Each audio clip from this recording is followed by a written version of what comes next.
ඈත දුරක පිපෙනා රුව දැසට හමු නොවෙනා කෝලනි හඩවදිනා මුදු සිත ගුණය දැනුණා මේ කිවිවරු කියනා වනමන ගැයි සිතුනා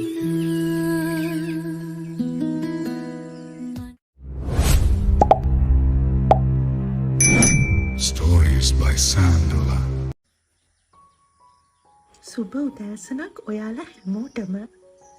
පරිසරය තවමත් ඇහැරමින් ඉන්නේ. මං මගේම කියලා පුංචි වෙලාවක් ගන්න දවසේ වැඩ පටන් ගන්න කලින් හරිම ආසයි. සද්ද බද්ද නැති මේ තේ වෙලාව මං වෙනුවෙන්ම හදාගන්න උණුසුම් තේ කෝප්පයක් ඇත්තටම හිතට ලොකු සහනයක්. කුරුල්ලන්ගේ සින්දු අස්සේ ගස්වැල් දිහා බලාගෙන ඉන්නකොට හිතට දැනෙන්නේ පුදුම නිදහසක්. අද දවස මට හරිම විශේෂයි. එක පැත්තකින් මං මගේ ජීවිතේ වැඩියෙන්ම ආදරය කරන තැන. ඒ කියන්නේ අනුරාධපුරේ රුවන්වැලි මහා සෑය වදින්න යන්නයි අද මගේ සූදානම. ඒ වගේම තව හරිම ලස්සන විශේෂ හේතුවක් තියෙනවා. මං අද මගේ හිතට ගොඩාක් සමීප වුණ යාළුවෙක්ම මුණ ගැහෙන්නයි යන්නේ. පුදුමයි නේද? අපි කවදාක්වත් ඇස් දෙකට දැකලා නැහැ. ඒත් YouTube එක හරහා හඳුනාගෙන අද අපි ඇත්තටම හමු වෙනවා. ඉතින් මගේ මේ ලස්සන දවසට ඔයාලත් මාත් එක්ක එකතු වෙන්න කියලා ආදරෙන් ඉල්ලනවා.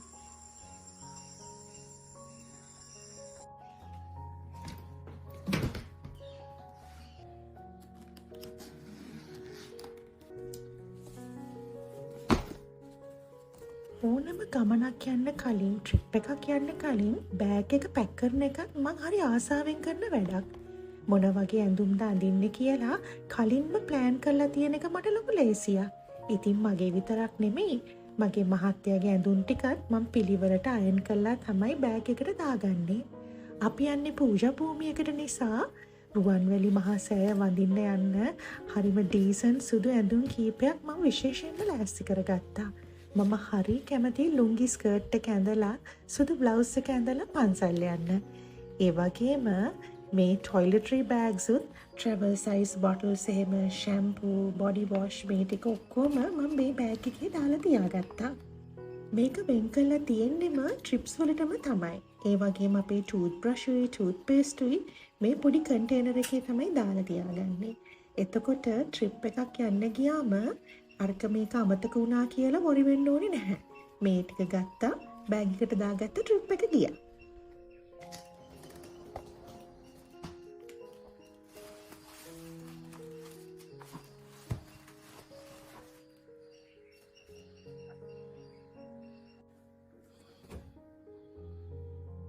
ඉතින් අද මං ට්‍රිප් එකට අඳින්න ගත්තේ මේ ගවුම.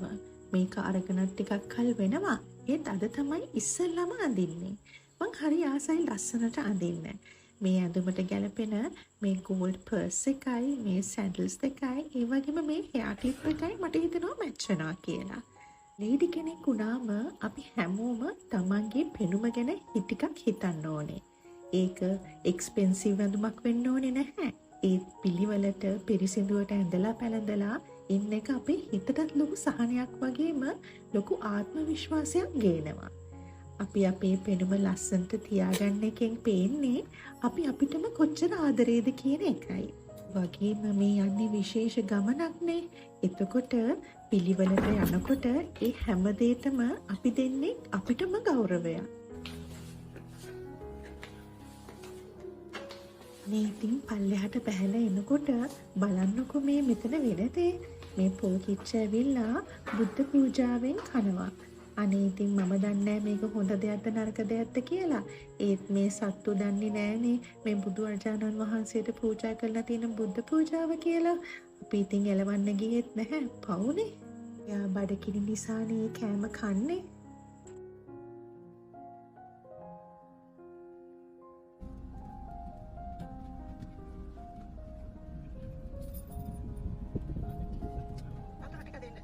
ඉතින් අපි අපේ ගමන යන්න පිටත් වුණා. අපි කෝණෑගලට ගිහිල්ලා තමයි අනුරාධපුරේ ගියේ. මොකද මං යන යාළුවාගේ ගෙදරට ඒ පැත්තෙන් ළඟයි කියලා Google Maps වල අපිට පෙන්නුවා. ගමනක් යනකොට මං වැඩියෙන්ම ආස කරන දේ තමයි මේ වීදුරුවෙන් එහා තියෙන ලෝකය දිහා බලාගෙන යන එක. මං සොබාදහමට කොච්චර ආදරේද කිව්වොත් මේ ගහක්වල නිල් පාට අහස දකිනකොට මට දැනෙන්නේ මං මගේම කෙනෙක් එක්ක ඉන්නවා වගේ ලොකු සැනසීමක්. ඇත්තටම සොබාදහම කියන්නේ මගේ ජීවිතයට ගොඩක් සමීප දෙයක්. වාහනේ වේගයෙන් ඉස්සරහට යද්දී හිතට දැනෙන ඒ නිදහස ඇත්තටම හරිම පුදුමයි. නගරයේ කලබලකාරී බවින් මිදිලා මේ ගම්බද මේ වගේ නිස්කලංක පරිසරයක් මැදින් යනකොට මගේ හිත දැනටමත් අනුරාධපුරයට ගිහින් ඉවරයි. හැම ගමනකම ලස්සනම කොටස තියෙන්නේ ගමනාන්තයේ විතරක් නෙමෙයි. අපි යන පාරේ කියලයි මම හැම තිස්සෙම හිතන්නේ.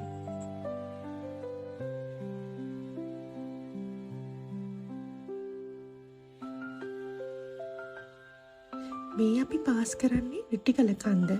බලන්න ඒකේ තියෙන ලස්සන. රිටිගල කියන්නේ ලංකාවේ තියෙන ගොඩාක් විශේෂ තැනක්. ඒකේ පෞරාණික ආරාම සංකීර්ණයක් වගේම දුර්ලභ ඖෂධ පැලෑටි වලින් පිරුණු අඩවියක් කියලා කියනවා.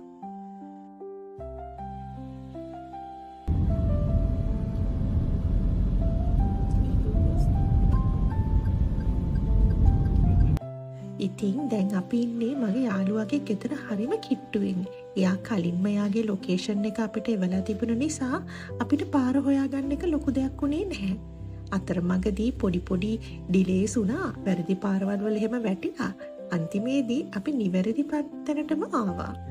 කාලයක් තිස්සේ YouTube එකකින් අඳුරගෙන පස්සේ ෆෝන් එකෙන් කතා කරපු ඒ හිතවත් යාළුවාව ඇස් දෙකෙන් දකින්න යන මේ මොහොතේ මගේ හිතේ තියෙන ලොකු කුතුහලයක් වගේම ලොකු සතුටක්.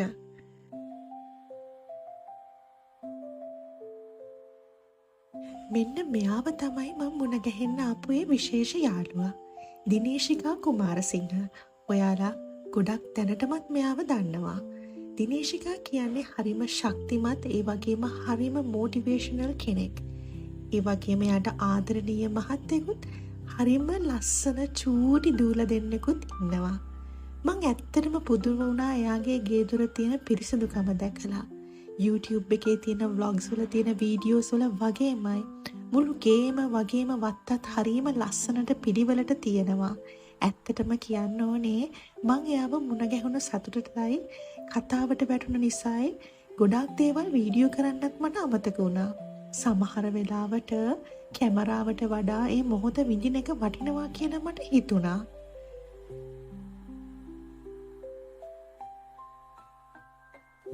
ආදරණීය නංගි, මං අපේ මේ යාළුකමට ගොඩාක් ආදරෙයි. ඔයා මගේ ජීවිතේට ආපු එක මට ලොකු ආශිර්වාදයක්. ඔයාටත් ඔයාගේ පුංචි පවුලටත් ගොඩාක් ස්තුතියි. අපිව මේ වගේ ආදරෙන් පිළිගත්තට. ඔයාගේ හැම අහිංසක හීනයක්ම සැබෑ කියලා මම හදවතින්ම ප්‍රාර්ථනා කරනවා.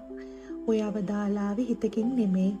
ආයි දවසක ඉක්මනටම එන්නම් ඔයත් එක්ක දවසම ගත කරලා යන්න. ලොකු වැස්සක් පටන් ගන්න යන්නයි හදන්නේ. ඉතින් අපිට ඕන වුණා රෑ වෙන්න කලින් ඉක්මනටම අනුරාධපුරයේ තියෙන අපේ නවත්තන් පොළට එන්න.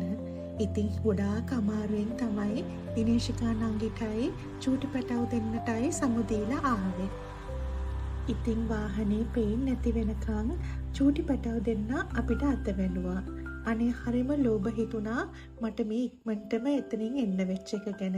ඒත් මම පොරොන්දු වෙනවා ආයි ඉක්මනටම එන්නම් ඔය දෙන්නත් එක්ක දවසම සෙල්ලම් කර කර ඉන්න.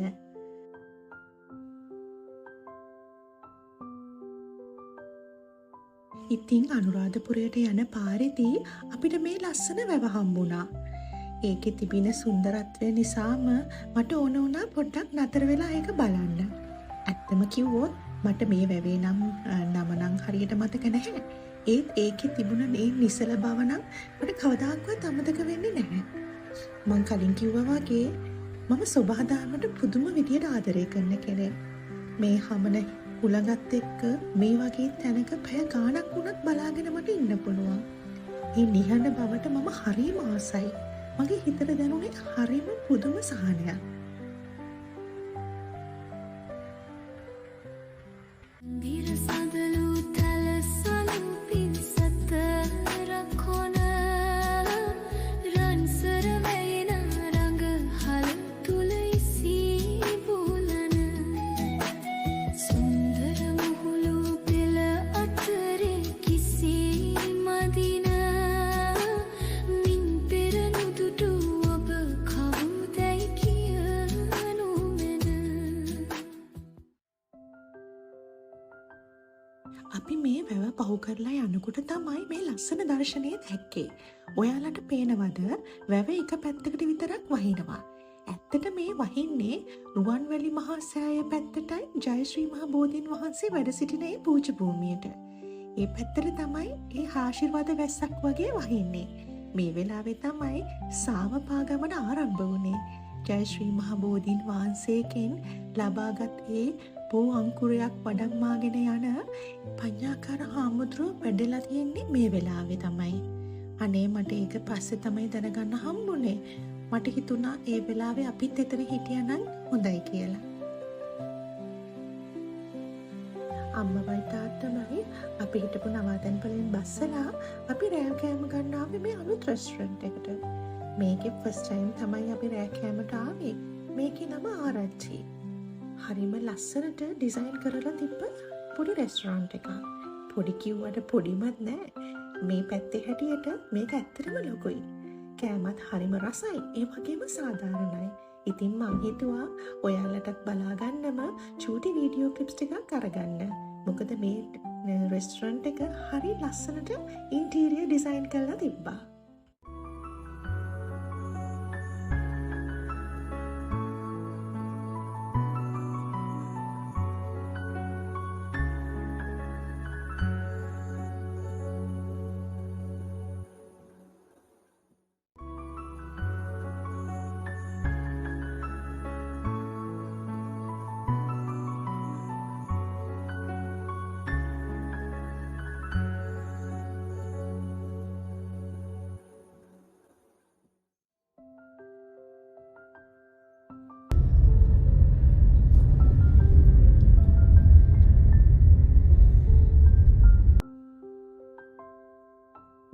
අනුරාධපුරයේ ගත කරන ලස්සනම උදෑසනක්. බලන්න ඒ ඉර පායන ලස්සන මුළු අහසම රත්තරන් පාටින් දිලිසෙනවා. අපි මේ දැන් යන්නේ ජයශ්‍රී මහ බෝධීන් වහන්සේ අභියසට. මේ පින්බිම දිගේ ඇවිදගෙන යද්දී මට පහුගිය දවසක Facebook එකේ දැකපු විශේෂ කතාවක් මතක් වුණා. ඒ තමයි පඤ්ඤාකර හාමුදුරුවෝ වහන්සේ සහ ඒ හුරු බුහුටි ආලෝකා කියන පුංචි බලු පැටියා. මේ සාමගමනේදී ආලෝකත් හාමුදුරුවෝ එක්ක පියවරෙන් පියවර ගොඩාක් දුර පයින්ම ආවා කියලා මම වගේම ඔයගලනුත් දකින්න ඇති. ඔයාලා දන්නවද ඇයි උන්වහන්සේ ලංකාවට වැඩියේ කියලා? 2026 අප්‍රේල් මාසේ තවත් ස්වාමින් වහන්සේලා 7 නමක් සමග ආලෝකා එක්ක උන්වහන්සේ ලංකාවට ආවේ ඇයි? ලංකාව කියන්නේ ආර්ථික ප්‍රශ්න නිසා මිනිස්සු පීඩණයෙන් පුපුරන්න යන රටක්. හැමෝම රට පනින්න සල්ලි හොයන්න විඳවනවා. උන්වහන්සේ මේ අවුවේ පයින් ගිහින් ලංකාවේ මිනිස්සුන්ගේ මූණටම කියන්නේ මේකයි. උන්වහන්සේ ඔයාලා අපි හැමෝම යන්න දඟලන ඇමරිකාවේ උපරිම සැප විඳලා ඒක අතහැරලා දාලා ආපු කෙනෙක්. සැබෑ සතුට තියෙන්නේ සල්ලි පස්සේ දුවන එක නෙමෙයි. හිතේ සරලකමේ සහ විපස්සනාවේ. ඒ වගේම ලෝක සාමය ඇති වෙන්න නම් තමන්ගේ ශික්ෂණය මුලින්ම හදාගන්න ඕන කියන එකයි. මුළු ලෝකෙම ගන්න පුළුවන් උපරිම සැප අතහැරලා මේ හාමුදුරුවන්ගේ මූණේ තියෙන නිවුණු හිනාව ලෝක කෝටිපතියෙක්ගේ මූණෙවත් නැහැ නේද? මේ හාමුදුරුවෝ වහන්සේ මේ පයින් යන්නේ ලෝක විනාශය කරා දුවන අපිට පොඩ්ඩක් නැවතිලා හුස්ම ගන්න කියලා මතක් කරන්නයි. ඉතින් මේ කතාව කියවපු මට හිතුනේ මම කරේ ඒ දේම නේද කියලා. හැබැයි උන්වහන්සේගේ කතාවට වඩා බොහෝ දුරින් වෙනස්. ඇමරිකාවේ අවුරුදු 21ක් ඉඳලා ලංකාවට ආවේ මා සියලු දේ අතහැරලා. මගේ පවුලත් එක්ක ආදරෙන් ජීවත් වෙන්න. ඇත්තම කියන්න ඕනේ මේ ලංකාව තරම් ලස්සන රටක් කොහෙවත් නැහැ. මම ඇත්තටම වගකීමෙන් කියන්නේ මේ ලංකාව දාලා යන්න මට නම් හිත හදාගන්න හරිම අමාරුයි.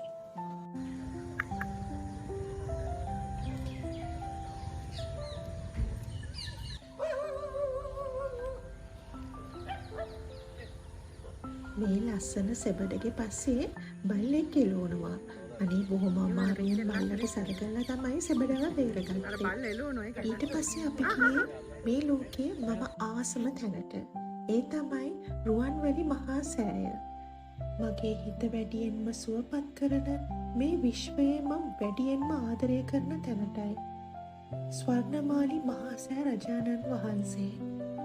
දුටු ගැමුණු රජතුමා කරපු මේ මහා සෑය දිහා බලාගෙන ඉන්නකොට දැනෙන්නේ පුදුම අභිමානයක් වගේම ලොකු නිහතමානී බව. ලෝකයේ වැඩිම බුදුරජාණන් වහන්සේගේ ශාරීරික ධාතුන් වහන්සේලා ද්‍රෝණයක් ප්‍රමාණයක් වැඩසින්නේ මේ මහා සෑ කැබ ඇතුලේ කියලා මතක් වෙද්දී මගේ ඇඟේ මවිල් කෙලින් වෙනවා. මම හරිම ආසයි මේ සෑය වටේ හිමින් ඇවිදගෙන යන්න. මේ විදියට ප්‍රදක්ෂිනා කරන හැම මොහොතකම මම මගේ ජීවිතයට ප්‍රාර්ථනා කරන්නේ එකම දෙයයි. ඒ තමයි සැනසීම. අපේ ජීවිතවල මොන දේ තිබුණත් වැඩක් නැහැ නේද? හිතේ සැනසීම නැත්තම්. කොච්චර රස්නේ වුණත් මට ඒ රස්නයක් ඇත්තටම මගේ කකුල් දෙකට දැනුනේ නැහැ. මට දැනුනේ සිසිලසක් විතරයි. ජීවිතේ හැම ප්‍රශ්නයක්ම හරිම පුංචි දෙයක් කියලා මට හිතෙනවා. මහා සෑ රජාණන් වහන්සේගේ හෙවණේ ගත කරන මේ හැම තත්පරයක්ම මගේ ජීවිතේ ලස්සන කරනවා.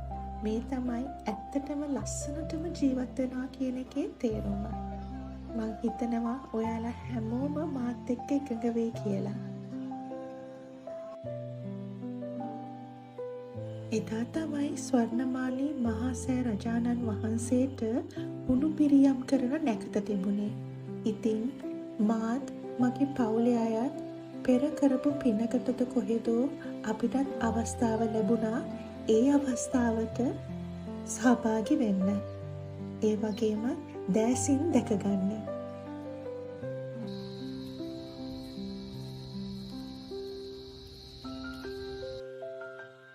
ඊට පස්සේ ආවේ අපි අභයගිරිය මහා සෑය අභියසට. රුවන්වැලි සෑයේ තිබුණු ඒ සුදු පැහැති සෞම්‍ය බවට වඩා වෙනස්ම විදිහේ ප්‍රෞಢත්වයක් මෙතනදී මට දැනුණා. අභයගිරිය කියන්නේ වලගම්බා රජතුමා තමන්ගේ රාජ්‍ය ආපහු ලබා ගත්තට පස්සේ කරපු ලොකු සිහිවටනයක්. මෙහි තිබෙන මේ ගඩොල් දකිද්දි මට හිතෙනවා අපේ අතීතයේ ශිල්පීන් මොන තරම් දක්ෂද කියලා. මේ හැම ගලක්ම හැම කැටයමක්ම අපිට කියන්නේ අපේ රටේ තියෙන අභිමානය ගැනයි. සුභාදාම මැද මේ වගේ නිහඬ තැනක ඇවිදිනකොට හිතට දැනුනේ පුදුම නිදහසක්. ඉතිහාසයත් එක්ක ජීවත් වෙන එකත් ඇත්තටම ජීවිතයට ලොකු අරුතක් එකතු කරනවා. දිනේශිකා නංගිගේ ඉල්ලීමක් නිසාම තමයි මාත් මගේ මහත්යත් මෙතන නැවතුනේ. ඒ වගේම සංඝ පද්ම දේවාලය ඉස්සරහට ගිහිල්ලා ප්‍රාර්ථනා කරන්නත් අපි අමතක කරේ නැහැ. ඒ හැම පිනක්ම දිනේශිකා නංගිට ලැබෙනවා.